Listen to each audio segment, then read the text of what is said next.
இங்க ஒரு பொண்ணு பஸ்ல போயிட்டு இருக்கா. அப்போ ஒரு தாத்தா அங்க நின்னுட்டு வந்துட்டு இருக்காரு. உடனே அவருக்கு சீட்டை கொடுத்துட்டு இவன் நின்னுட்டு வந்துட்டு இருக்கா. அதுக்கப்புறம் ஒரு கம்பெனிக்கு இன்டர்வியூக்காக போறா. அங்க போய் அந்த மேனேஜரோட காலை பார்த்தா பஸ்ல அந்த தாத்தா போட்டிருந்த அதே சாக்ஸ் மாதிரி இருக்கு. சோ அது அந்த தாத்தாவா இருப்பாரோ நினைச்சிட்டு அவ பாக்குறா. ஆனா அது அந்த தாத்தா இல்ல, வேற ஒருத்தர். அதுக்கப்புறம் அவ இன்டர்வியூல செலக்ட் ஆகலன்னு சோகமா ஆபீஸ விட்டு வெளியே வந்துட்டு இருக்கா.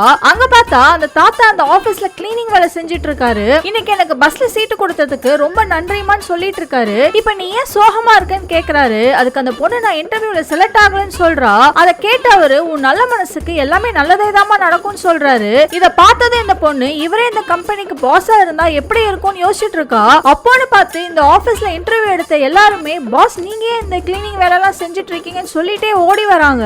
இத பார்த்தது இந்த பொண்ணுக்கு அப்போ இவர் தான் பாஸா நினைச்சு ஷாக் ஆயிடுறா. ஆனா அவர் பக்கத்துல வேற ஒரு தாத்தா ஒருத்தர் நின்னுட்டு இருக்காரு. அவர் தான் இந்த கம்பெனியோட பாஸே. அவரும் நடிச்சது போதும் சேர்மேன் வெளியில வாங்கன்னு சொல்றாரு.